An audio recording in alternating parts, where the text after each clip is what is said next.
There we go. No. There we Okay, are. sorry to all the radio listeners. I'm probably confusing you because I started the live stream for social media. And I forgot to put our faces in there, so that was a bit of a messy one. But you're listening to Conversations. I'm Brad, and I'm with Alicia. just Alicia. We don't actually have Robbie again today. He's on leave. He's taken a nice break, as he deserves. Robbie's As always he should, yes. yeah. He's always working and like going around the whole country. Working with people, making sure stuff's all on air, meeting people. Exactly. And we just get to sit here in the studio and spend time with you, which I think it's a pretty good deal. So I'm pretty happy with that. How you going, Alicia? Yeah, I'm good. This week, I'm good. Yeah. I'm just good, I think. Feel like this has Not been... great. Maybe after the conversation, I'll be great. Okay. So yeah, fingers crossed. I'm checking in, as you say, is a good. I'm good today. How about you? Yeah, I'm good. I was thinking as we were playing some of that intro music, not the show theme, but the little snippet that goes before that. Yeah. It really reminded me of some of the music from the old PlayStation 1 game Spyro the Dragon. So I don't know if you've ever played that or no. Okay, well, if anybody is a Spyro the Dragon aficionado, you played that when you were a kid or whatever it might be. Can you let me know if that sounds similar to some of the game background music? Because to me, it really does. Let us know, because I am no help in that department. So we will leave it to Brad and our listeners that have played the game. The best way to let me know is to text in to our conversation today. You can do that on 0488 185 00. And let me know, because I'm keen to know if it's just me making stuff up in my head. I like to think I don't do that all that much, but anyway, it's just how it is. Well, speaking, our show topic today is big changes. Ooh. And speaking of big changes, we're in winter now. This is the first show episode of Conversations that we've had in winter. In winter, although in Melbourne it felt like winter last month. Yeah. Here and there, but yes, it is winter. Although it's been feeling like, to be honest, I don't know about you, but it's been feeling like a really nice, mild winter for me at the moment. Yeah, I think today wasn't too bad. Yep. And yesterday as well. But yes, we are definitely in winter. And just quickly, if anyone wants to catch any of our previous shows that we've had, any conversations that you may have missed, the non-winter ones, you can catch us on the Faith FM app from your app store, or go to faithfm.com.au and look under the podcast sections for the conversations. And there's a whole bunch of other programs on our app as well, which is awesome. It's just like whatever you're into. I feel like there's something for everyone. Yeah, definitely. On the app. It's worth spending, a bit of time. I'd say, sure, a couple of hours, but get in there and explore and see what you might find on there, because there's some really cool different shows that I know I love listening to. Especially all these afternoon shows, like even coming up after us today is Looking Up with Danny and Charissa. And that's such a cool show. I really enjoy listening to that. Oh, hey, speaking of the Faith FM website, what we have running at the moment throughout this whole month of June is we've got a competition. Yes, we do. Yes. Now, if you love Faith FM, and look, I love Faith FM. Me Maybe too. I'm a bit biased. Alicia too. I'm not biased. You're not I love biased? Faith. Oh, there you go. Perfect. You can actually win some really cool Faith FM merchandise, some stuff that you can use to show off, start conversations. I know Robbie, he has a jacket that has the Faith Robbie FM has logo the on works it. with the Faith FM merchandise. So, And, Robbie always says, it's a great conversation starter, because he's had people, when he's just walking through the shops or something, they see his jacket and say Faith FM, and they come up to him and say, oh, what's Faith FM? Oh, he's nice, What? But it's just because they see that logo on the jacket and like, oh, what's this Faith FM thing? Tell me about it. Yeah. And so if you'd like to win some Faith FM merchandise, some stuff that can be a conversation starter, or you just want to represent the station, make sure you go to faithfm.com.au all through this month of June, because you can enter a free competition there. You don't have to pay to sign up. It's all free. And you can win some cool stuff like Faith FM. There's jackets, I believe there's shirts, hats, mugs, all sorts of neat stuff. So make sure you go and check that out. And Alicia, we actually have a special secret code. Yes, we do. Just for our listeners. That's right. And our special, should we give it to them now, or? Oh, yeah, I Maybe reckon we can. Yeah, so our special code word for the competition that's on our website is the word June. June, that's right. So June for the June competition. And when you go onto the website and you start putting in, if you look down, there's a whole list of different things you can do that give you extra entries to the competition. And one is to enter a secret radio code. So it's one that's not applicable to any specific show. So it just says radio secret code. So Yeah. make sure you go and put that in there and win some cool stuff. Yeah, and there's lots of different ways to enter. There's 16 ways, different ways to enter, which is pretty cool. Yep. So there's lots of different options for you. So yeah, feel free to go over to faithfm.com.au to enter our competition. Yep. Get some freebies. Everybody loves a freebie. Everyone, yeah, I would enter it if I was allowed, but I'm not. Yeah, Wait, are we? We're not. We're kind of employees. Well, we pretty much get, yeah. Oh, look, I won't say anything but if I see an Alicia And Alicia. Alicia Doan or something like that, I'm like, maybe that's I might have an alias name that I'll. alias. Yep. Well, the other thing that I would like to talk to you a little bit about at the moment is we are actually running an end of financial year campaign throughout June as well. Yes, that's And right. Faith FM is on air very much because of donations from listeners. We obviously, as you've been listening to Faith FM over the years, you'll hear that we don't do any commercial advertising. And so any donation that you give to the station really goes to help supporting us broadcast the gospel 24/7. That's what we're all about. We're not trying to sell you anything. We're just trying to share Jesus's love and really have a positively different radio station for everybody who's listening. So if you would like to support what it is we do, you can also go to faithfm.com.au. You'll see there's two things on the main page there at the moment. One is the entry for the competition, and the other one is if you'd like to chip in a few dollars, we would appreciate it incredibly. But equally, we would also appreciate your prayer, because when it comes to radio, there's lots of challenges we face. Yeah, definitely. And there's a lot of things that only God's intervention can help us do. So if you could just pray to help us be able to continue to grow and continue to broadcast the gospel all around the country, we would absolutely appreciate that. So anyway, the point is, go visit faithfm.com.au and you can see all the cool stuff on there. So today we are going to be talking about, we mentioned it before, big changes. And Alicia, I don't know, have you ever had any big changes in your life that just really shifted what you did every single day or whatever it might be?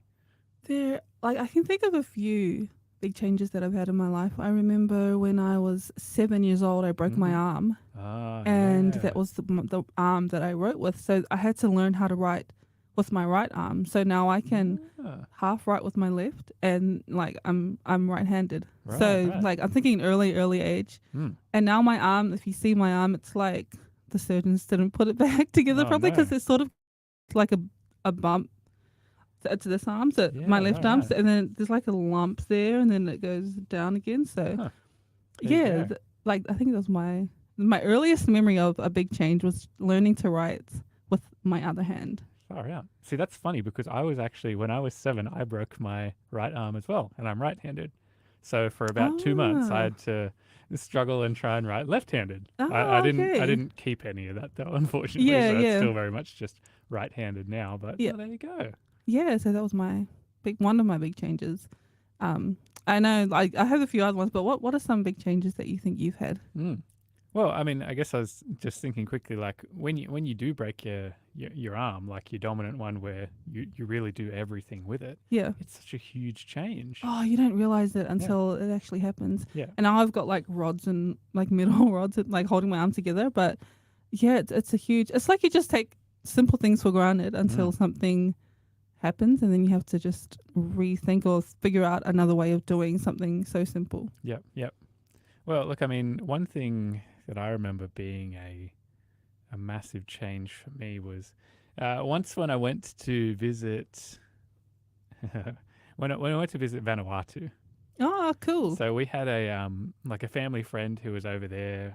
She came to visit Newcastle when I was growing up. Yeah. And became friends with Mum and Dad, and she was a native from Vanuatu, and so she invited us over there for Christmas one year. Oh, nice. We were like, oh yeah, cool, yeah, why not? And so we go over there. you have certain expectations when you go to a different Mm. country. You kind of assume people do things the same way that you do. Yeah, yeah, yeah. But the reality is it's actually, often very different. Like the food's so different. Yeah. What they do for fun is often really different. And so what was it? For Christmas, we go over there and we were, on Christmas Day, we were at this crazy, like, abandoned water park. Oh, okay. Yeah. So I think it had been built, 20 years ago, and then it didn't really do so well business-wise. Yeah. But all the locals knew about it, and so that's where heaps of people went for Christmas. Oh, so it was just left like abandoned, and you didn't have to pay or anything to go, and like they you didn't you turn just it went into in. anything. Oh, okay. So it had like this big lagoon thing through it, and like these old kind of rundown water slides. You didn't really use the water slides; they looked pretty dodgy. The locals weren't using them either. That's kind of how you knew. But it was for me, having grown up in Australia, Yeah. and Christmas is okay. You put up your plastic tree, and you eat certain foods, your sausage rolls and Yeah. your gingerbread and blah blah blah. When we went over to Vanuatu for Christmas, it was so completely different. And they were eating, like, their food was completely different. It was all like tropical fruit. And then they made like these plantain banana slice type things that were really just Oh, wow. like, I couldn't deal with them. It was just so weird to Yeah. my taste buds. Yeah, Like yeah, this yeah. taste of, banana for me. When I see banana, I expect You sweet. think, yeah, And yeah. it was like this weird, creamy, savory, like potato Mix of, baked yeah, type yeah. thing. And so, man, and it was just, but Christmas for them, the way they celebrated, it was just so different. It was such a big change. Oh, okay. And one of the yeah. coolest things that they had there, they had like these old rock pools that had some reef sharks and that sort of thing. So, like about a meter long. Oh, wow. And I just remember, like, in the afternoon, because me and my brothers were kind of looking around going, oh, yeah, sharks, oh, very scary type thing. Yeah, yeah. And then it got to a certain point in the afternoon, like 2 in the afternoon, and suddenly there's this old fella who runs across and, wearing a bucket hat and some board shorts and just dives straight into this pool. And we Oh were my kind of like, is this guy going to be okay? Yeah, yeah. But the reef sharks, they just swim off because you're huge and they're, very Oh, small. They don't yes, want to have a yes. bit to do with you. Yeah. And suddenly all the kids are jumping in and swimming Oh, around no and chasing these way. sharks and stuff. And we were just like, what is going on? And then the old fella's like, yeah, come in. So, we all jumped Jumped in, in, but yeah. kind of very nervously swim very quickly across Oh, the that pool. is hilarious. So for me, that was, in a sense, it was a really big change because I'd never thought that people would do this sort of thing. And I Yeah. never thought it would be, this is what a Christmas thing could be like or Yeah. anything like that. But it just goes to show we expect certain things. Yeah, yeah. But often when a big change or something happens, it ends up being really different to what we expect. Yeah, yeah. And we might react in different ways or act in different ways. So, yeah. Yeah. Big Those are change. cool. Oh, man, just thinking about your story, because we're my family from Samoa, my mum's side. And the first time we went there as kids who grew up in New Zealand, the culture difference was just like so foreign to us. Yep. We felt like it's like you don't expect people to live the way they do until you go and like experience it for yourself. And then I remember us thinking, oh, I'm never going to go back, or when we go back, make sure you take this, and this. So yeah, I think like when we think of big changes, it could be location, Yep. big changes, not necessarily just physical change that has happened in our lives. Even like I moved to Australia 4 years ago now, that was a big change for me. Yep.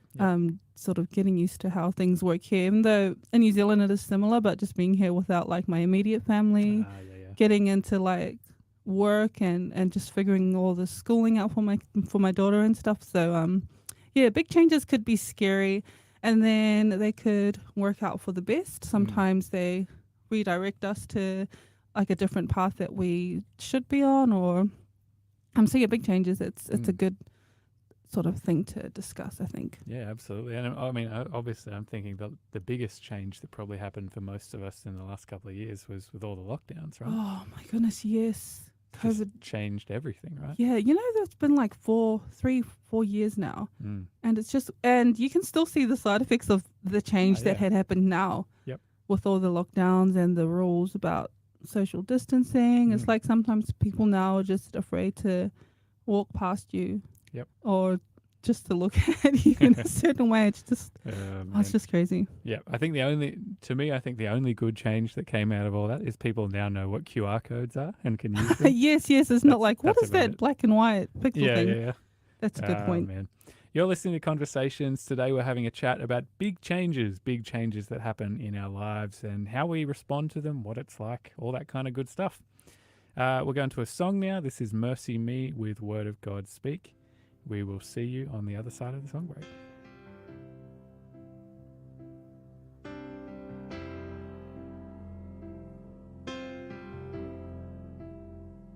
I'm finding myself at a loss for words, and the funny thing is, it's okay. The last thing I need is to be heard, but to hear what you would say. Word of God speak. Would you pour down like rain, washing my eyes to see your majesty, to be still and know that you're in this place. Please let me stay and rest in your holiness. Word of God speak.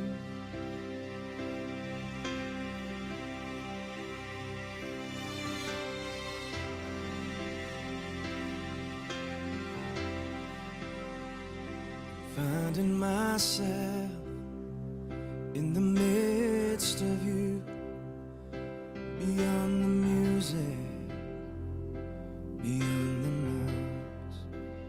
All that I need is to be with you, and in the quiet, hear your voice. Word of God speak. Would you pour down like rain, washing my eyes to see your majesty, to be still and know that you're in this place. Please let me stay and rest in your holiness. Word of God speak.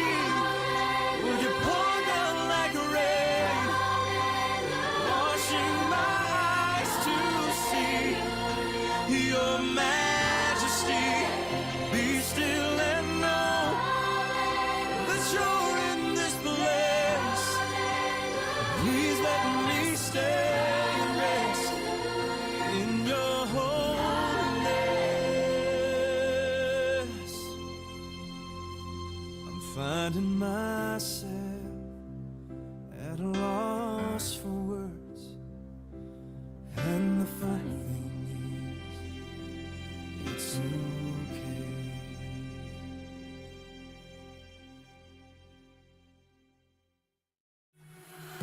You're listening to Conversations on Faith FM.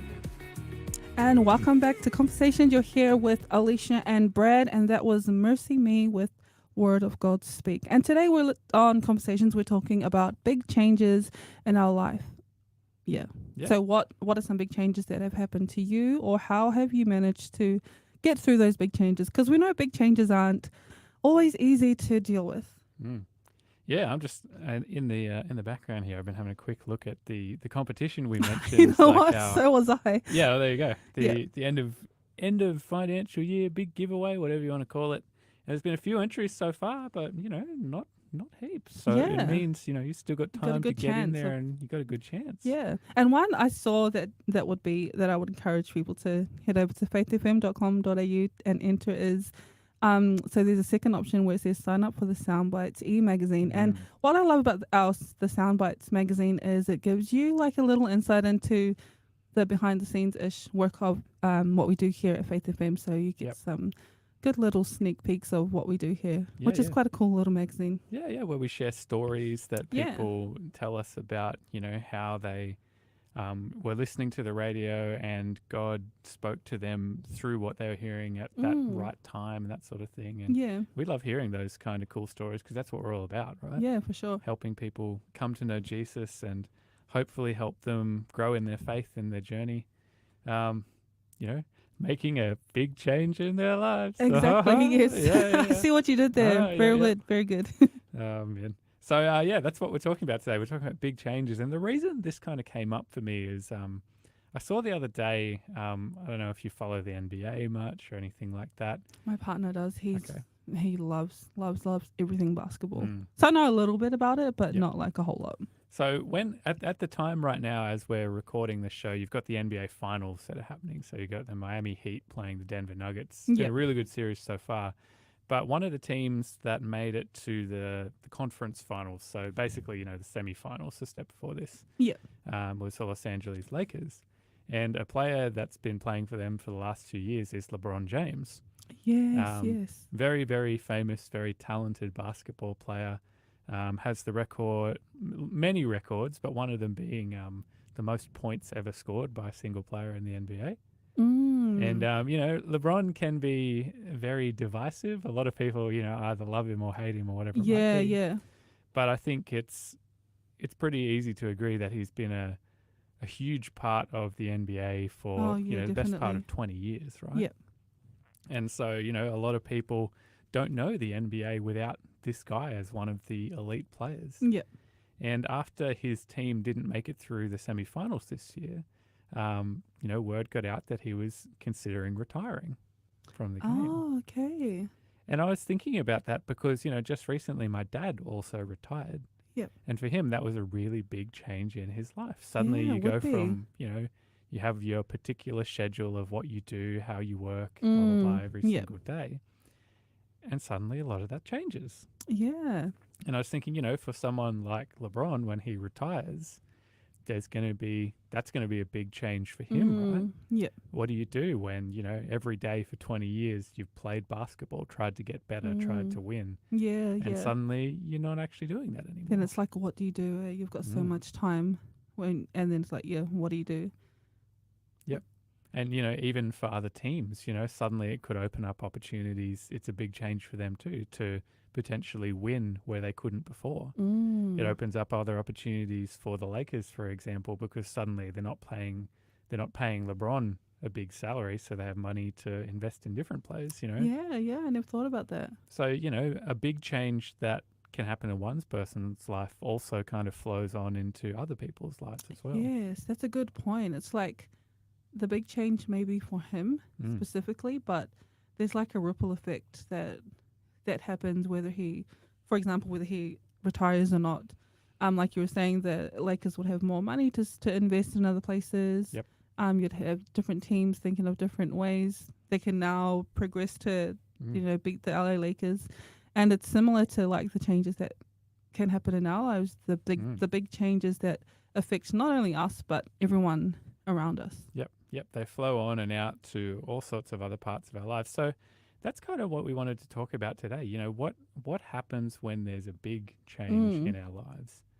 And I think, there's lots of examples throughout the Bible of people where really big changes happened for them. Yep. They might have lost a family member, Yeah.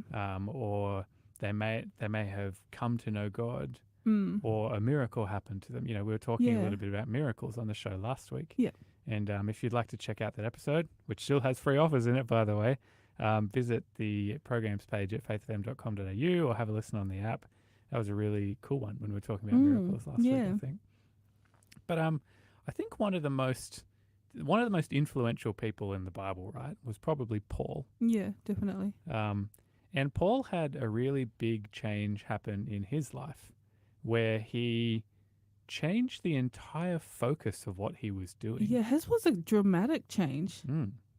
So like if we were to kind of describe the story pretty in a kind of short way. So Paul, his name originally was actually Saul, so a different name. And he was a Pharisee, so he was like a religious leader for the Jews in the time after Jesus had died. Yep.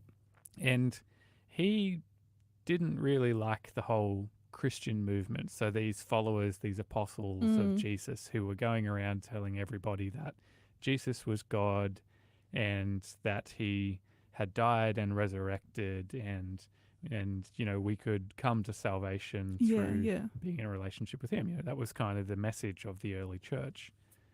And Paul didn't really like that because Saul at the time. Saul, whatever. Because at the time he had a different understanding of what the Bible had said. And he hadn't, made that connection to say, oh, okay, well, yeah, I actually see how Jesus through his life and death and resurrection fulfilled all of the prophecies and that sort of thing in the scriptures. And when I say the scriptures, I mean like the early Jewish Bible. At that time, there was no New Testament. Right? Yeah. It's just the Old Testament. And so he decided, well, what these guys are saying is not true, and it's causing a lot of damage to our culture and our society, and it's pushing people off the rails. And so I'm going to go around and catch these people and throw them in prison and beat them or stone them or whatever it might be, because that's the right thing to do, because they're blaspheming against God by saying that Jesus was God, more or less. And so Saul was going around doing all this sort of stuff. There's a particular story where he was involved in the stoning of an early follower of Jesus whose name was Stephen. And anyway, so he basically gets to the point where he'd persecuted all of the early Christians in Jerusalem. And so they kind of spread out, because obviously if they'd stayed together, they'd be an easy target. Yeah.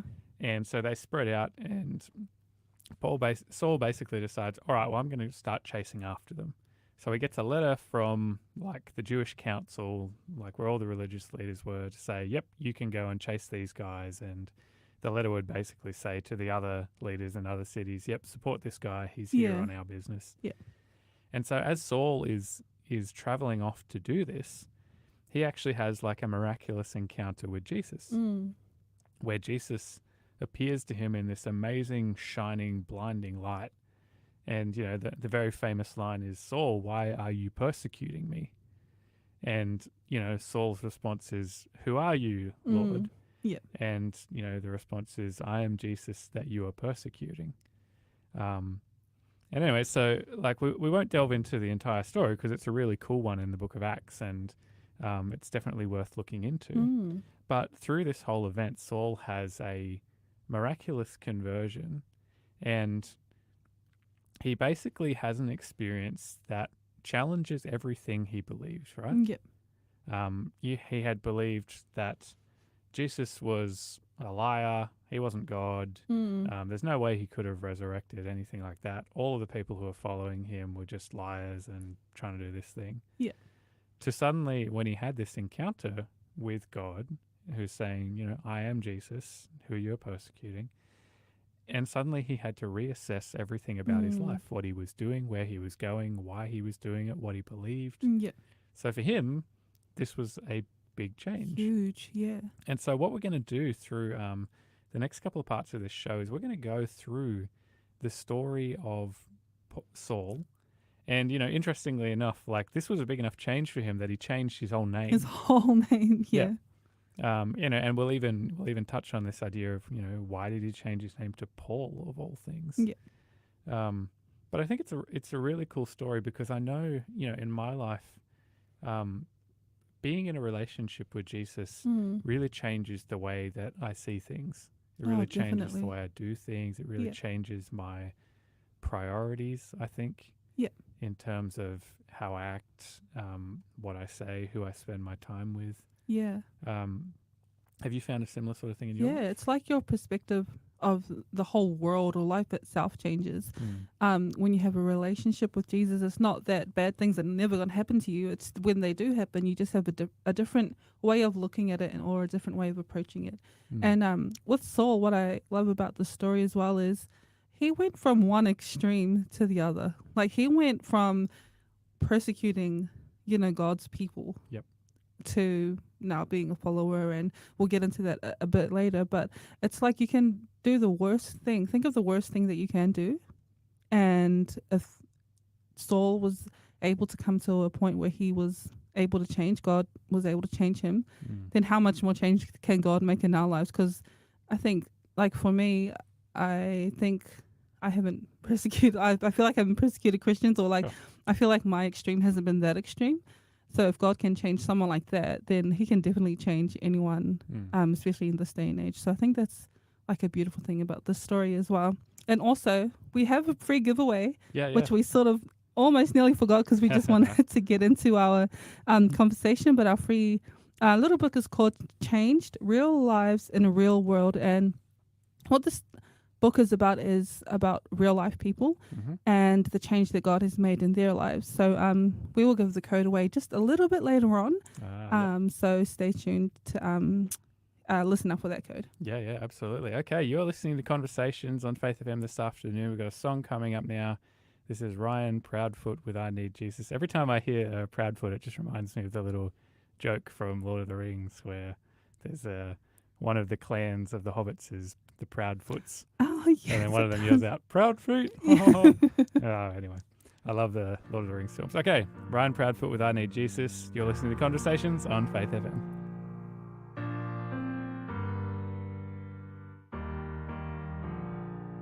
In this world there is trouble, but you bring peace. I find it on my face, yeah, on my knees. In my darkest of hours, I will call your name. When I'm weary and broken, in my weakness I will pray. I need Jesus, I need real love. I don't need another fancy thing, what I need is you, yeah.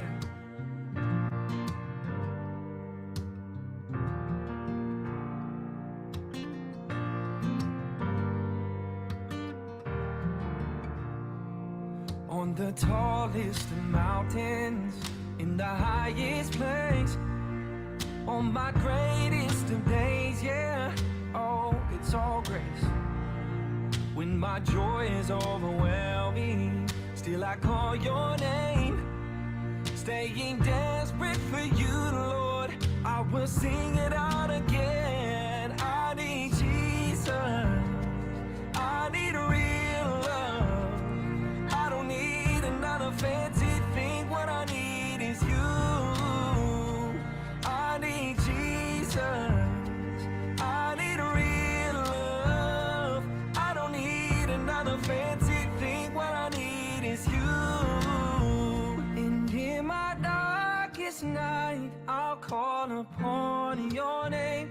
When all the world is right, still I will seek your face.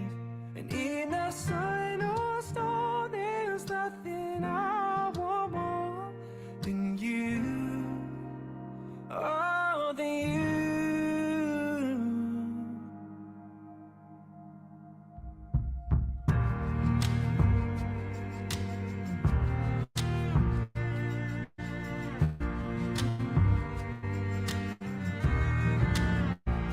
Cause I need Jesus, I need real love. I don't need another fancy thing, what I need is you.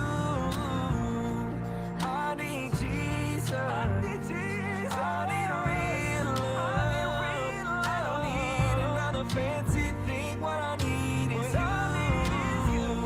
No, I don't need another fancy thing, what I need is you. No, I don't need another fancy thing, what I need is you. You're listening to Conversations on Faith FM. Text in your thoughts on 04888 185 000. That's 04888 185 000. You just heard Ryan Proudfoot. Proudfoot. Now I've forgotten the song. Oh no. Was it I Need Jesus? I Need Jesus, That's yeah. right. Yep. Sorry, that's my Lord of the Rings pun brain going on there. And today we're talking about big changes on Conversations with Robbie. I was going to say Robbie. but yeah. And see, this is what happens when a big change happens. I'm not ready. Yes. It's just Alicia and Brad today, but we're having fun.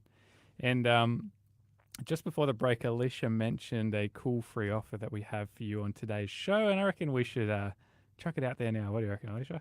Oh, yes. Let's Let's do do it. I like giving it up because then that means people can get the resource earlier. Mm-hmm. So, yes, did you want to give us the Sure. code Yeah. word? So our giveaway for today is a book of stories called Changed: Real Lives in a Real World. And this is a collection of stories about people whose lives have been changed by meeting Jesus. And, it's about people where they're at, right?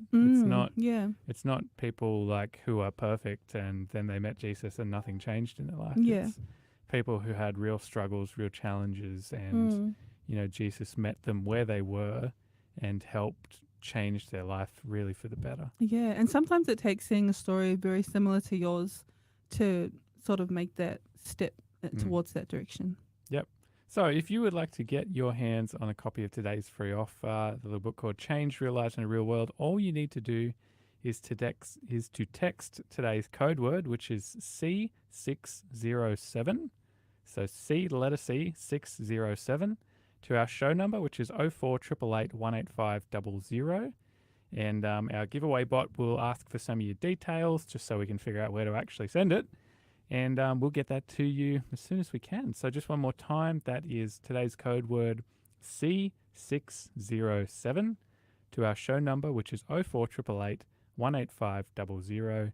And you can get yourself a free copy of the little book Changed: Real Lives in a Real World. And speaking of real lives in a real world, World. real road, blah, blah. That's what it feels like sometimes. We're talking about Paul, who was very much like a real guy who had his own problems and issues that he was going through. But when he came to know Jesus, his life changed really quickly in a really dramatic way. So the very definition of a big change, right? Yeah. So let's crack open the book of Acts and we'll go to chapter 9. And we're actually going to start part way through here. We're going to start at verse 20. Yep. And we'll just basically read through it a little bit and see, when Paul had this big change that occurred in his life of meeting Jesus, where it really shifted his, let's see what happens. So we know what he was currently doing, which was persecuting Christians, interpreting the Bible in a particular way, not believing that Jesus was God or that he'd resurrected or anything like that. He has an encounter with Jesus. Then what happens? If we go to verse 20. So we're reading Acts chapter 9, verse 20. Immediately he preached the Christ in the synagogues, that he is the Son of God. Then all who heard were amazed and said, "Is this not he who destroyed those who call on his name in Jerusalem, and has come here for that purpose, so that he might bring them bound to the chief priests?" But Saul increased all the more in strength, and confounded the Jews who dwelt in Damascus, proving that this Jesus is the Christ. Cool. Let's pause there. So I think there's some really interesting stuff we can pull out of this, right? Yeah, definitely. So this guy starts calling himself Paul instead of Saul. Oh, well, I mean, there he's using the name Saul. But it's interesting that, he also has this other name that gets applied to him throughout the rest of the Bible, which is Paul. Yeah. And what do you think the reason for that is? Do you have any ideas? I know. I've always wondered that. I haven't looked into it. I just know that Saul, when he had been converted, became Paul. Yep. I don't know the significance in the names. Okay. So the name Saul is a very Hebrew, very Jewish name, right? Oh, and gotcha. so, to all the Jews, they probably still knew him as Saul. Okay. But Paul, that is actually a very Roman name. It's a Greek name, but, it would have been easier for people to relate to who weren't Jewish. Oh, I got you. And, there's the name Paul actually means small or little. And, there's been different Bible scholars who have actually suggested that Paul was actually a really short guy too. I've seen some things that suggest that he might have been like 5'4" or something like that. So not a particularly tall person. Yeah. So hence, the name Little probably would have made a bit of sense. Yeah. But it's kind of this idea that, okay, and Paul, and he mentions this later on in his writings where he says, okay, so to a Jew, I'm going to be Jewish in the way that I share Jesus with them. Yeah. To a Greek, I'm going to be Greek. To a Roman, I'm going to be Roman, so on and so forth. Yeah. And so it actually kind of makes sense that we consider later on Paul's ministry was very much about connecting and sharing Jesus with people who weren't Jewish. Mm. So if he'd gone to those people still using a Jewish name like Saul, they might not have connected with him very well. Yes, So instead he yes. goes, all right, well, I'm going to use this kind of Greek Roman name, Paul, Yeah. and then it's easy for me to connect with people. So that's kind of the Okay. significance of the name. Yeah. But I guess, we see here, so he has this big, we're just going to call him Paul from now on because others will probably just get confused. Yeah. We'll call him Paul. Yeah. Yep. So we kind of see, so he has this big change in his life. He has this big event, Mm-hmm. this conversion experience. And what is the change that happens? He pretty much gets down to business right away, right? Straight away. Yep. Yep. And, the first thing he does is he starts going to the synagogue and he starts sharing with all the Jews there. So he's Yeah. not really speaking with people who weren't Jewish at this point. Yep. And we see, throughout later on in chapters in Acts, pretty much everywhere that Paul goes, he goes to the synagogue first. So the Mm. synagogue was like a Jewish church, Yep. it's still referred to that today. And he goes there and he speaks, he debates, he talks with people, connects with them, more or less until they either kind of say, oh, no, we're sick of you, or kick him out, or whatever it might be. Yeah. Yeah. And then he goes to the town square and he starts sharing Jesus with whoever he comes Continues to across. share. Yeah. And, he also focuses on this really key message, right? That Jesus is the Son of God. He's also the Messiah who is foretold through Scripture, and he's the giver of salvation. So those are the kind of main things. So when you think about it, that's a big change from what he believed before, right? Oh yeah, for sure.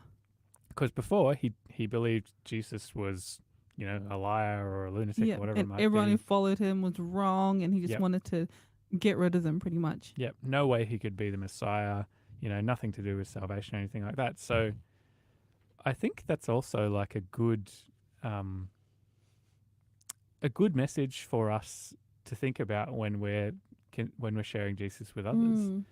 Ultimately this same message that Paul was sharing, that Jesus is the Son of God, that, thousands of years of writings pointed to him Yeah. pretty obviously, and that through him we can have salvation. That should be our key message to others when we're sharing Jesus. Yeah, definitely.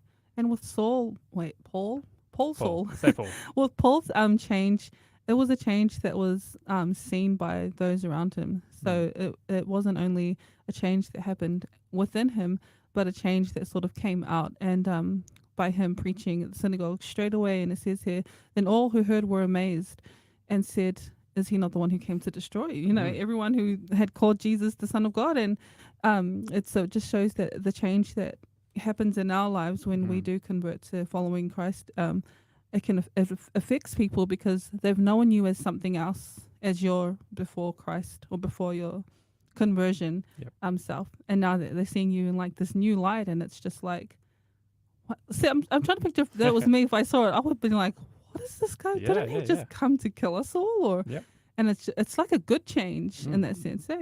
And it wouldn't have even been like necessarily the Christians there that would have noticed. It would have been everybody. Yeah, 'Cause yeah. this guy had a reputation, right? Exactly, yeah. And, so he rocks up, he starts preaching the things about Jesus that he was persecuting the Christians for. And as you say, everybody's kind of confused about, hang on, is this a trick? Like, what's this guy going on about? And I guess, that can be a good thing for us to consider. Like, do you know anyone who's had what we'd call like a huge conversion to Jesus and like this huge massive turnaround in their life? And it's sometimes very easy for us when we see someone who has a massive change in their life to be kind of confused or think, is this person like being hypocritical? Because just a little while ago they were saying, oh, no, that doesn't matter. Why are you doing any of this? Yeah. And then suddenly, the change in their life, we're talking specifically about the change Jesus makes in their life, means that suddenly, their values have changed really quickly. And, I think maybe it's important for us to remember that we need to treat anybody who comes to Jesus with grace and compassion and love and forgiveness, all these definitely. things that Jesus did. Yeah. Regardless, in the same instance here, regardless of what they may have done before, this is what Jesus calls all of us to, because all sin is equal in his eyes. Yeah, right? definitely. And Paul, many years later, in the book of 2 Corinthians, he writes this thing where it says, "Therefore, if anybody is in Christ, if anybody has this relationship with Jesus, he is a new creation. Old things have passed away; all things have become new." And I think we kind of see this in the life of Paul. We Yeah. see it in his actions a long time before he even wrote this, Yeah, which is definitely. kind of cool. And it's important, I guess, as a reminder for us as how sudden and powerful and influential Jesus can be in anybody's life. Yeah, definitely. And it's sort of like when I think of Paul's story, there was a phase of discomfort that he would have felt with when he was blinded. There's like a phase of discomfort that he went through to come out on the other side, quote unquote. But it's like for us, change is uncomfortable. It can become uncomfortable. It's like breaking your habits, changing your routine, you're unlearning things that you've stood by for like the last 20, 30 years it could have been.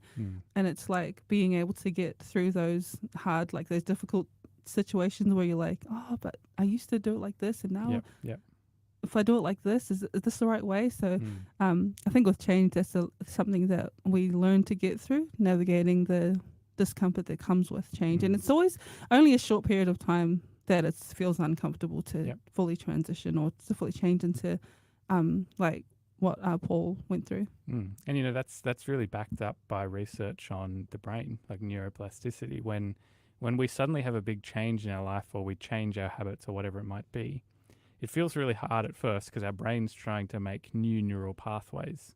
I gotcha. But then over time, as we continue in our habits or our thought patterns or whatever it might be, it builds up thicker and thicker neural pathways, so it becomes easier and easier for us to do stuff.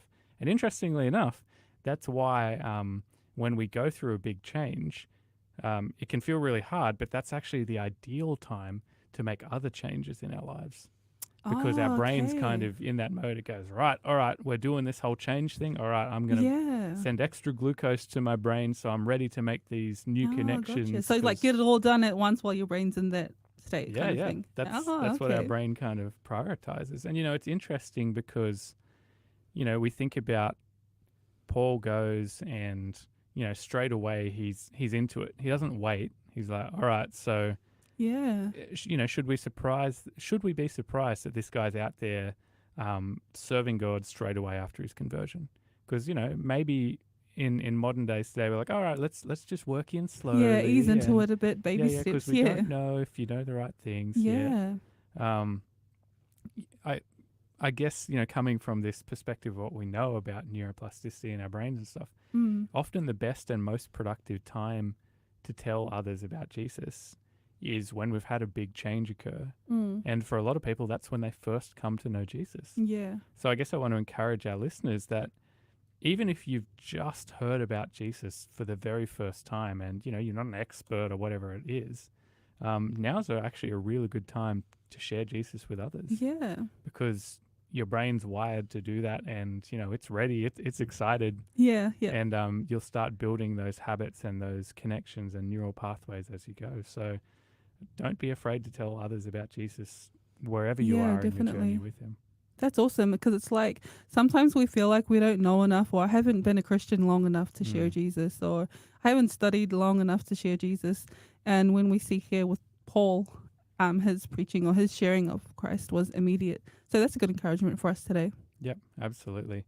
You're listening to Conversations here on Faith FM. We're talking about big changes today, big changes that happened in our lives and also in the lives of characters in the Bible, particularly this guy here, Paul. The song we're going to hear now is inspired by one of Paul's writings, and it's called Goodbye Old Man by Melissa Otto. You're listening to Conversations on Faith FM. I thought I walked in liberty. I thought your treasures would make me happy. They were the very things that binded me. Goodbye, old man.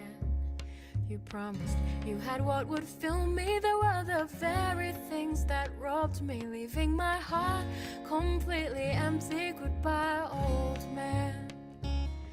Goodbye, old man. I hope not to be your friend. Goodbye, old man. The old has gone, behold, the new has come. With you I never did have fun. Goodbye, old man. I thought I walked in liberty. I thought your treasures would make me happy. They were the very things that binded me. Goodbye, old man.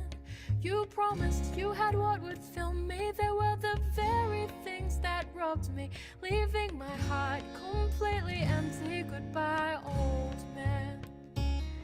Goodbye, old man. I hope not to see you again.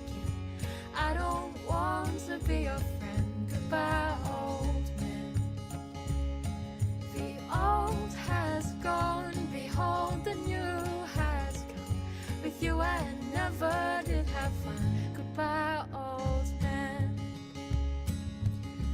God gave him who knew no sin to become sin for us, that we might be reconciled to our Father now. I am in Christ, and in Christ I am free. His law is the law of liberty.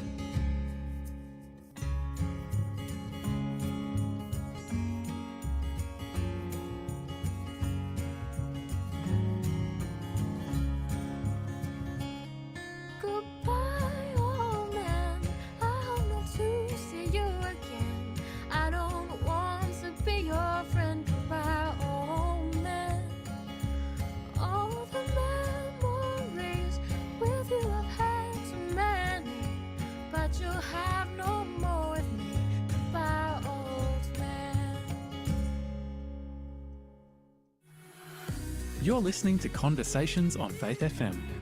Welcome back to the show. That was Melissa Otto with Goodbye Old Man. And today on Conversations, it's just me and Brad today. And we're talking about big changes. And just before the break, we were getting into Paul's story just a little bit. And did you want to carry on? Yeah, Where we left off? let's just quickly do the admin stuff. So I want to remind everybody one more time, if you're listening in the month of June, you know, sometimes these shows get replayed. If you're listening in the month of June 2023, make sure you visit the Faith FM website. We've got a end of financial year giveaway. It's all free, and you can win some cool Faith FM merchandise and stuff by entering that competition. There's nothing particularly hard you have to do. Yeah, I'm just having a look at the options now, and it's quite easy with all of them. Really, there's 16 different ways, and we do have a special code word just for our giveaway, and that's June. So the code word June. If you enter that in the competition, it will give you an extra entry. Mm-hmm. Yeah, a lot of the different shows, Aussie Pastor Live, The Breakfast Show, Drive Time, Tassie Encounters, they all have their own secret code that if you're listening through the month of June, they'll be mentioning it on their shows from time to time, and that's cool. Extra ways you can get other entries. There's other easy things like checking out our YouTube channel, signing up for the Soundbites e-magazine, which you'll get 3 or 4 times a year. All really easy, really cool stuff. So make sure you visit faithfm.com.au to check that out. We're also doing a donation campaign. So if you would like to support the ministry of Faith FM, you can do that there very easily. One of the things that we encourage people to do is we have what's called a $1 a day program. And it just means that you literally donate $1 a day. Usually it's billed as $30 a month to make it easier, so you're not just constantly having random things come out of your bank $1 account. increments coming out. Yeah. But that, all those things go a huge way to supporting us in sharing the gospel 24/7. That's really what we're about here. So if you'd like to enter the competition and make a little donation, even better, double whammy. So you can do that at faithfm.com.au. And today we are talking, as Alicia was saying before, we're talking about big changes that happen in our lives. And I guess one thing I'd like to ask our listeners, maybe this is our question of the day, how do you react to big changes? Because I know some people, when there's a big change that's happening or about to happen or whatever it is, you can feel nervous or anxious. Yeah, definitely. Like how do I respond to this? Yeah, I think I'm one of those people because I feel like I like being in control, even though I know I'm not really in control. Yep. And it's just that it's not knowing what's going to happen after this big change. I think that's what scares me the most. And I think it's something I'm still learning because like coming up, my partner and we have a big change with him wanting to go and study at Avondale Okay. and to become a pastor. So that's going to be a big change in our family dynamic as well. So I'm just sitting here thinking, like, I'm nervous. I'm excited at the same time. And then it's like, I don't know how that's going to work or how that's going to happen. But then I know that I just need to trust in Jesus a lot more. And big change. How do you, our listeners, and even you, Brad, how do you react to big changes? Look, I like to think that when it comes to big changes, I react in a way that's, I'm excited. It's like, okay, so, I could feel scared or I could feel whatever it might be, but let's use this as an opportunity to be excited for what the future might be. Yeah. And I think, having that kind of mindset is really important and really helpful when it comes to approaching big changes in our lives. To say, okay, well, look, I don't know what's going to happen, but I'm going to expect good things out of it. And I think, I can't remember, I think it was 2 weeks ago, the show that I did as a solo show, I was talking about this concept of learned optimism, which is all to do with, having a really positive approach to challenges and challenging situations and, how there's a really strong biblical basis for that. So I guess, that's kind of the same sort of approach I try to have when I encounter change in my life. Yeah, nice. Yeah. It's good because, like, you think about it, sometimes you just waste time and energy and waste your sleepless nights worrying about something that you don't even know if it is going to happen or if it isn't. So that's a really good point. It's so easy to do. And just while you mentioned it, you mentioned Avondale University, and that's actually a really cool place. It's a lovely small university that's up on near Newcastle. Yeah. On that kind of Central Coast area, and it's a really great place to study. So if anybody's thinking about, finishing school, I don't know what I'm going to do, etc., make sure you actually check out what Avondale has to offer. Yeah. Because it is a Christian university. Yeah. There's not heaps of those around the country. Yeah. And you'll be in a community of people who have those same sort of Christian values, love Jesus as well. It's definitely worth looking at. And I know at the moment there's even different things you can apply to do where you can get some of your you can get some scholarships, get discounts on accommodation, food, your courses, all sorts of cool things. So that's avondale.edu.au. Definitely recommend checking it out. So today we're talking about big changes. Let's get back into it. We were exploring part of the book of Acts and the story of Paul's life after he came to know Jesus. And so we've got up to, how about we go from verse 23, and maybe even if we just read just this verse, let's just read 23 for now because there's a lot we can draw out of this. Okay, cool. So Acts chapter 9, verse 23. Now after many days were passed, the Jews plotted to kill him. Okay, so very short sentence, but there's a huge amount we can draw out of this. It's actually a really interesting, important verse because it says, after many days had gone by, and when you actually explore the Bible, you discover this was actually very, very, very, very many days.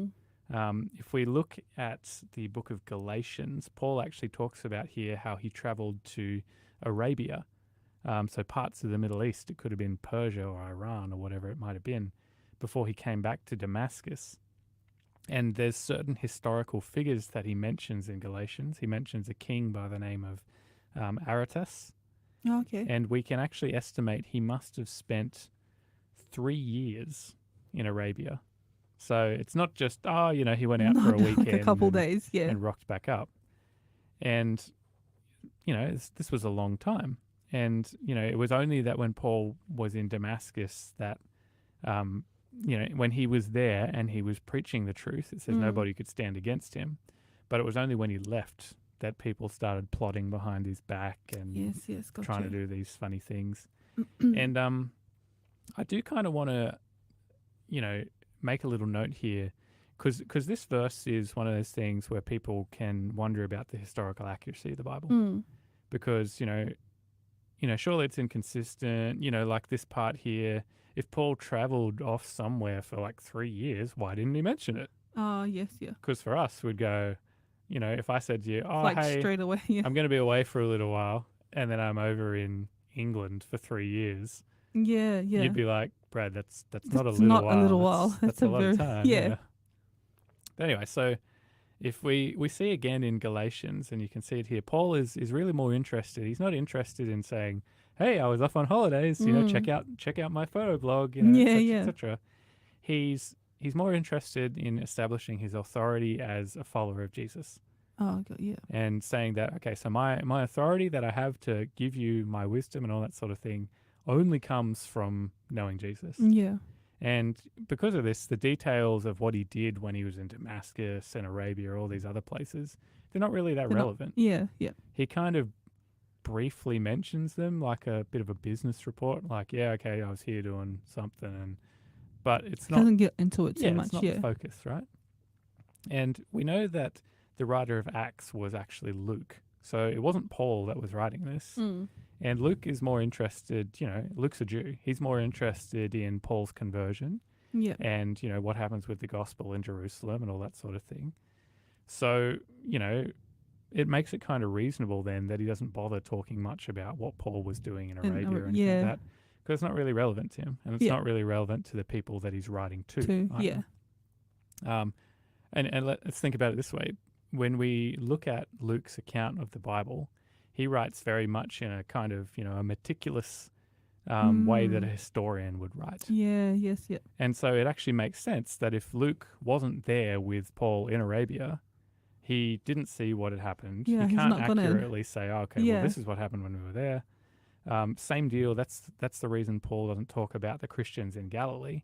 He writes about Jerusalem because that's where he was. Yeah. That's what he could observe, Yeah. et cetera, et cetera. So, It only makes sense when, yeah. So instead of being something contradictory, when you actually look at the context, the different accounts here actually kind of complement each other. They kind of make sense. Yeah.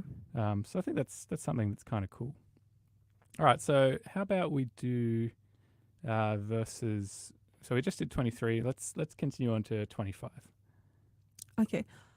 So Acts chapter 9, verse 24, but their plot became known to Saul, and they watched the gates day and night to kill him. Then the disciples took him by night and let him down through the wall in a large basket. All right. So this is interesting here. And it's a good example of, for us as, for Christians, Yeah. how we can act. So Paul escapes. So that's a cool thing. He knew God had his back, obviously, in this whole scenario because he wasn't panicking. Yeah. And equally, he escaped in a basket in a pretty humble kind of way, right? yeah, yeah. He didn't saunter out through the front gates or something like that. He didn't have this big like, "Come on, immaculate guys, bring it plan. on." Yeah, yeah. And I think, that ties in with God doesn't really call us to be arrogant or anything, right? He calls yeah. us to be humble, and strength is found in humility. And, as people who follow Jesus, we are called to be humble and to humble ourselves and often do humbling things. Yeah, definitely. And, sometimes that can feel, why would I want to do Yeah, that? Like yeah. my pride. Yeah. But, I think equally when you realize that pride doesn't really mean anything, it Yeah. doesn't really count for anything, humility actually allows you to have relationships with all sorts of people that you never would have That you been able to never- connect yeah. with before, Exactly. and really have a much better, more interesting, more fulfilling, richer life, I think. So Yeah. I think that's a cool thing as Christians. All right, so let's see if we can get in another couple of verses before the next song break. Let's do 26 and 27. And when Saul had come to Jerusalem, he tried to join the disciples, but they were all afraid of him and did not believe that he was a disciple. But Barnabas took him and brought him to the apostles, and he declared to them how he had seen the Lord on the road, and that he had spoken to him, and how he preached boldly at Damascus in the name of Jesus. All right, so there's a couple of cool things we can bring out of here. So first in verse 26, the disciples are pretty scared and they're apprehensive. Yeah. And They're like, you are not a follower of God. You've just Yeah. come to trick us. You're going to do something to us. I feel like that would have been the idea in their head. Yeah. And we think about like what we mentioned before, Paul had been off in Arabia for a couple of years, right? Yes. So why hadn't he contacted the church in Jerusalem and been like, "Hey guys, my life's changed. Sometimes, yeah. Just coming to say hello," type thing.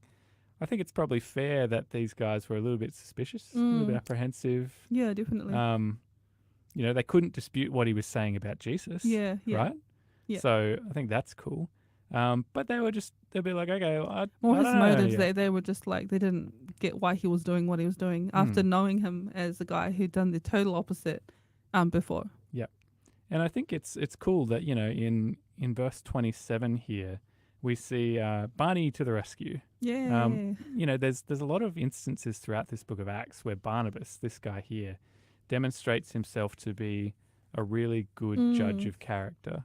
And I'll spit out a couple of verses and chapters here for people who are interested in looking up. So if you go Acts 4, 36 and 37, there's Acts 11, verses 22 through to 30, Acts 13, verses 1 to 14. Acts 13, verse 1 through to 14:28, Acts 15, verses 2 to 4, Acts 15, verse 12, Acts 15, verse 22, so on, so on, so on. So, the important thing is this guy is a good judge of character. He has the gift of discernment. Yes, yep. And he's the first person to stand up for Paul Yep.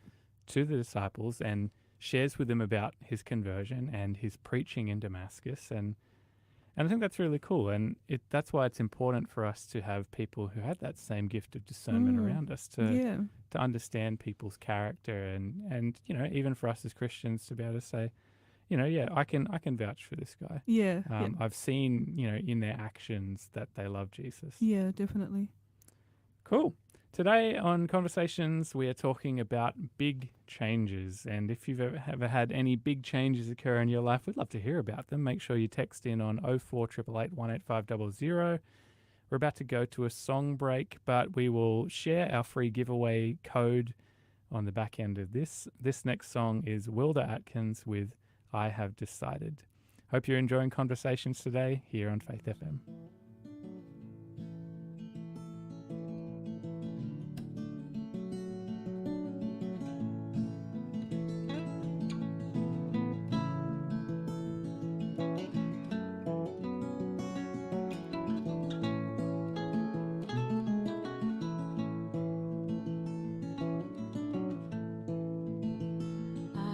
Decided to follow Jesus. I have decided to follow Jesus. I have decided to follow Jesus. No turning back, no turning back.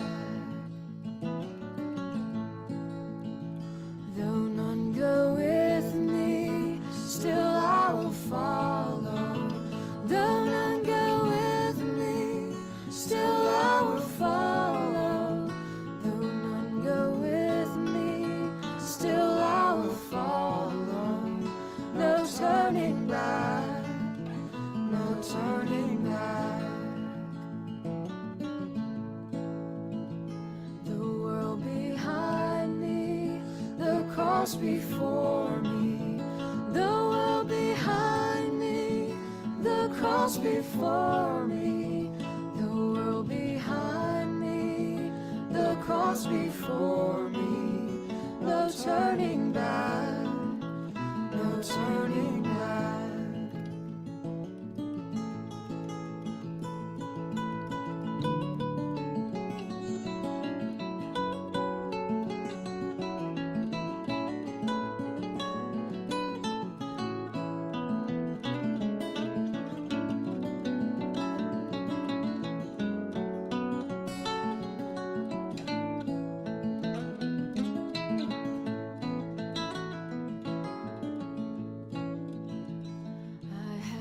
Decided to follow Jesus.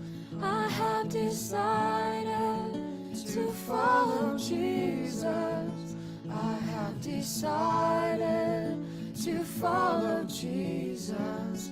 No turning back, no turning back.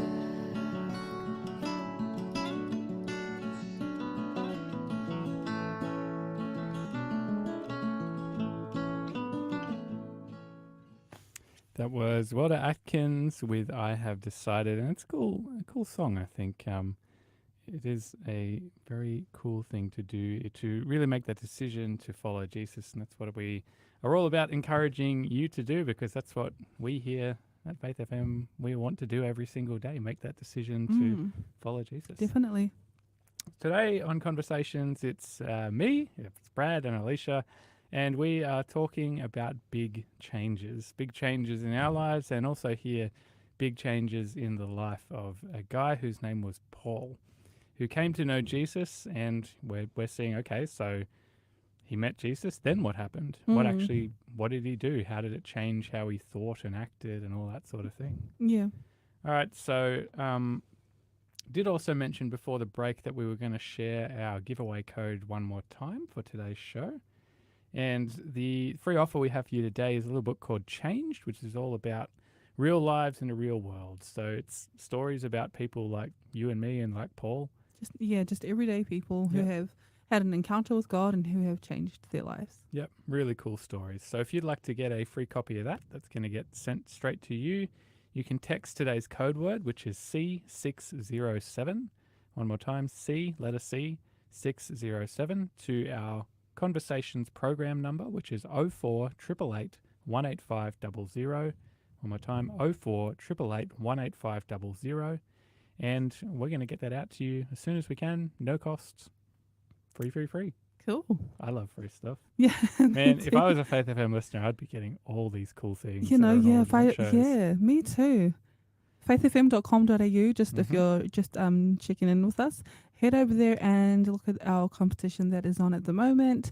There are 16 different ways to enter, and some of them are as simple as just clicking a button or just writing a couple of sentences. Yep. It's nothing trivial, so you're guaranteed entries. Yeah. How easy is that? You could win a Faith FM jacket just by basically writing one sentence telling us what you like about the station. Yeah, and you know what's crazy? Pretty I don't cool. even have a Faith FM jacket myself. There you go. You'll be in So a very you'll be the first exclusive one. club. Oh, very cool. All right, so let's dig back into our study today. We're talking about Paul and the big change that happened in his life. And we're in the book of Acts in chapter 9, and we've just reached verse 27, where Barnabas, this other guy who is a disciple, kind of steps up and he says, all right, I'll vouch for this guy. Like, I've seen what he's been talking about in Damascus. And I reckon like he's legit. Yeah. And I think, that's kind of cool in that, thinking about how we should treat people who are new converts to Jesus, right? Yeah. It's important for us to stand up for them, to watch out for them, to mentor them, really, right? Yeah, definitely. Especially like with Paul, Saul, how we were talking about the reputation that he did have. We all have reputations that we have had in the past, and just to have someone there vouching for us, or like having our back, like no, he's changed his life. He's doing this now, and I think it plays a really big part in our walk as Christians. Yep. And let's read let's read verse 28 now, because I think this really ties in with this whole idea of mentorship that we just kind of talked about. Cool. So verse 28, and we're in Acts chapter 9, and it says, so he was with them at Jerusalem, coming in and going out. Verse 29? No, we'll just do 28. So, okay. Because, it's another one of those things where it's like, it's a short little verse and you just go, oh, okay, yeah, cool. So he was staying with all these guys and then something happened, I guess. But when we actually look in some of Paul's letters that he wrote later, in Galatians 1 verse 18, Paul actually notes that he was mainly staying with Peter and with James. And this is the James that was Jesus' brother. And he was probably staying with mainly those two guys for a couple of weeks.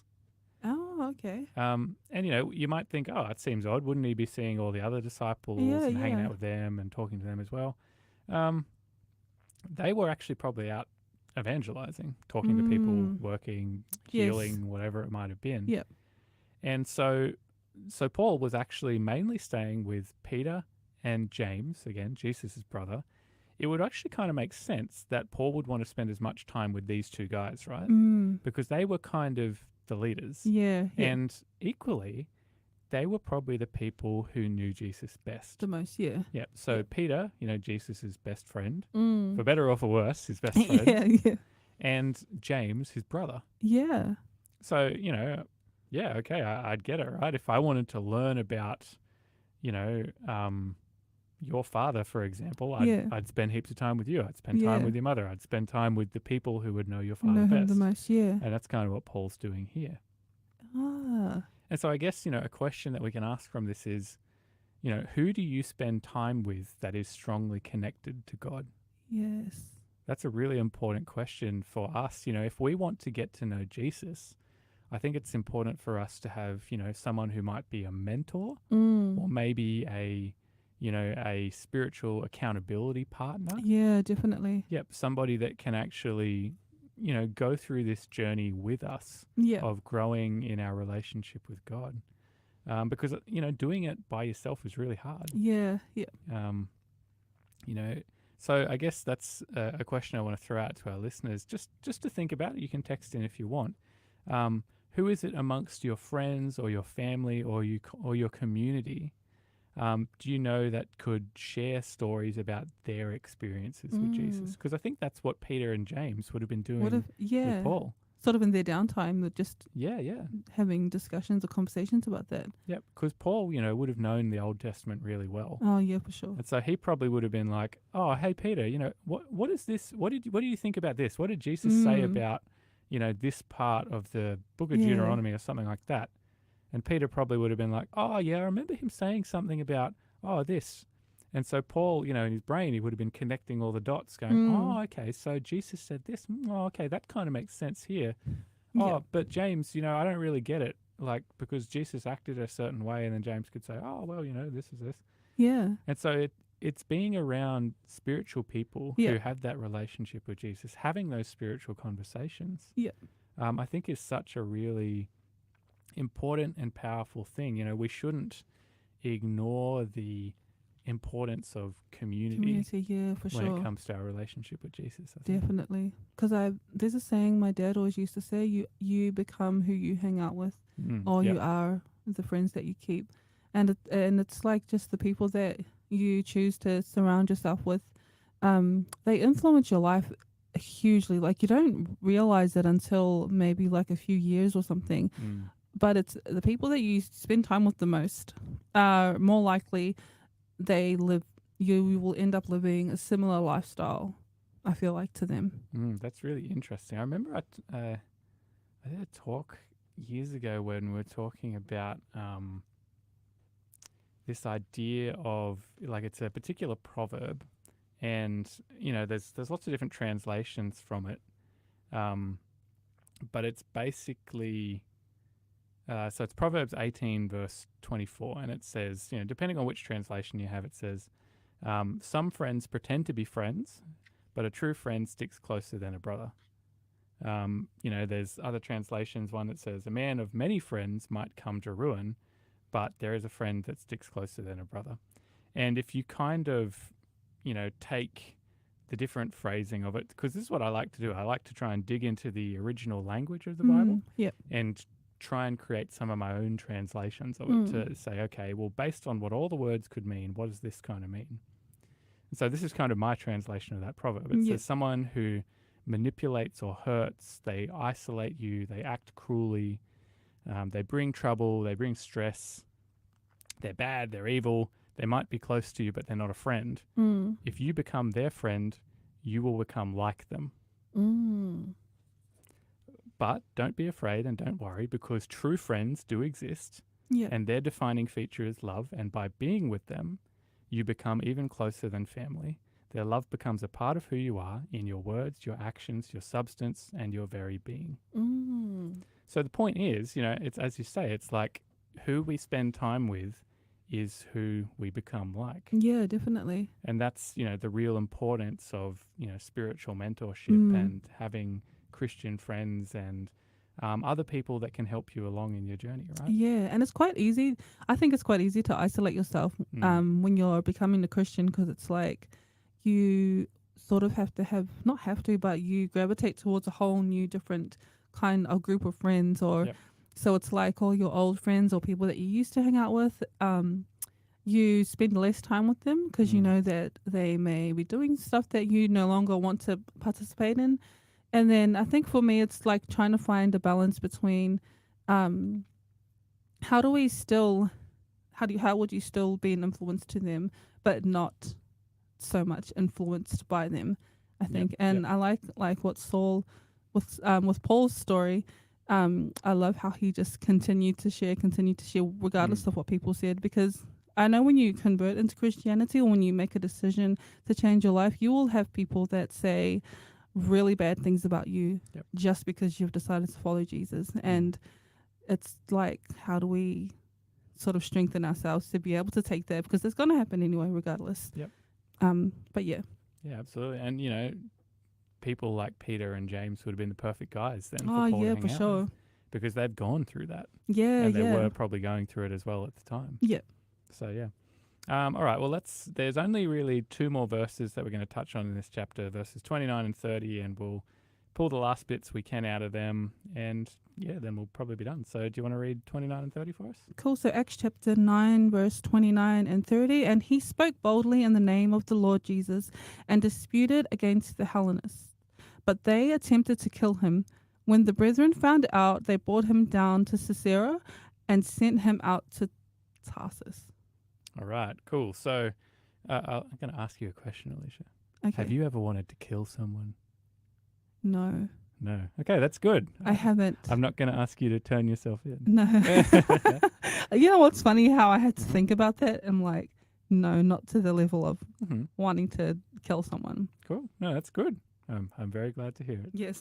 You're safe. You're Yeah, safe. yeah. So, you know, this group here that's mentioned, the Hellenists, so the Hellenistic Jews, they were the group that had originally taken issue with the Christians, and they had employed Paul to go and persecute them. Oh, okay. So got there you go. So he was one of their like He employees. was, yeah, basically. Oh, okay. And so, you know, I guess the fact that their most zealously religious rabbi, their leader, this Paul here, one of their own, had turned around and was demonstrating the truth about Jesus from their own teachings, Yeah. probably felt like a huge slap in the face to them, Oh, right? yeah, for sure. And they were angry because I guess they didn't want to be humbled by Paul, or they didn't want to be humbled like Paul was, which is interesting. Yeah. And so their response was to try and kill him. And we see in verse 30 it says, okay, so the church sent him off to Tarsus. And this is actually the last thing we hear about Paul for quite a few years. Yeah. Scholars kind of debate how long it might be, but it seems to be about 10 or 12 years. Oh, wow. As you know, as the Christians and God sent him to minister out to the Gentiles. And I think, obviously, you know, the church in Jerusalem was worried about his safety, Yeah. and probably their own too.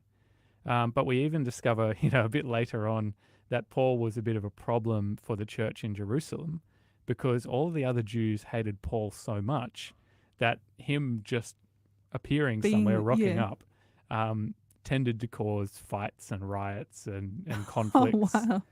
And in Acts 22, later on, verse 18, Paul actually notes that when he was praying in the temple in Jerusalem, God told him to leave because the Jews wouldn't listen to him anymore. You know, just his name caused so many problems for them that it wasn't going to work. So in this case, I think Paul's quick exit here isn't so much the Christians saying, oh, this guy's really outspoken, we need to calm him down a bit, you know, just be quiet. It was a heavenly mandate, so a mandate from God to reach people that the Jews couldn't. I got, Which is really cool. And I think, you know, the next time in the book of Acts that we hear about Paul is a couple of chapters later. And funnily enough, it's actually Barnabas again who reaches out to Paul because, you know, he hadn't been quite as connected. And Barnabas is reaching out again saying, oh, hey, Paul, you know, how you going, man? Like, tell me about your ministry, et cetera, et cetera. And it's actually at that point that Paul's journey kind of becomes the central focus of this whole book of Acts. So I guess, you know, when it comes to big changes in our lives, you know, somebody who's just become a Christian or just connected with Christ, I think it's important for us to be more like Barnabas, right? Yeah, for sure. Have Oh. their back, like Barnabas had Paul's back. Yeah, he really did. And I think that's kind of cool. Yeah. Well, far Wait, out. that's our cue. It's our to, cue, our man. cue to step out of here. Time flies, and I think we've been having fun, so I guess in that case it's all right. Thanks for tuning in today to Conversations here on Faith FM, and as we mentioned a couple of times before, visit faithfm.com.au. If you're listening in the month of June yeah. in 2023 when we've recorded this episode, there's a cool giveaway where you can win some Faith FM merchandise. You can also donate to support your Positively Different radio station if you would like to. We'd definitely appreciate that if you did. And Alicia, do you want to share one more time what our free offer for today is? Yeah, so our free offer is a book called Changed, Real Lives in a Real Word. And it's a book about lives that have been changed by God, real everyday people like you and me. And the code word for that is C, that's the letter C, 607. And you just text that to 0488 18500 and we'll get that out to you as soon as possible. Very cool. I've really enjoyed the show today. I think it's... Yeah, me too. Yeah. I feel like I'm ready for the big changes in my life now, like, because I know there's a big change coming up, and I just feel like a lot more relaxed about it. Yeah. Yeah, look, I mean, ultimately, I think that's the thing for us as Christians to know that big changes will happen in our life. Oh, yeah, for sure. We look at Bible prophecy, we know there's big changes that will happen Yeah. as it gets closer to Jesus coming back. Big changes, yeah. But we don't have to be worried about it because it's God that orchestrates it, that He's the one in control, and Yeah, that definitely. He loves us and He's looking out for us. For sure. Cool. So to our listeners, I want to leave you with that encouragement that Jesus loves you and that He wants to connect with you and bless you and help you live an amazing life. Cool. That's been Conversations for today. I'm Brad, Alicia. And I'm Alicia, and we will see you. Will we have Robbie next week? That's a good question. Maybe. Maybe. If we'll we see. have Robbie, we have Robbie. But If we don't, have Robbie, it'll be a good surprise. If we Yes. don't, it'll still be a surprise because we don't know either. Amazing. All right.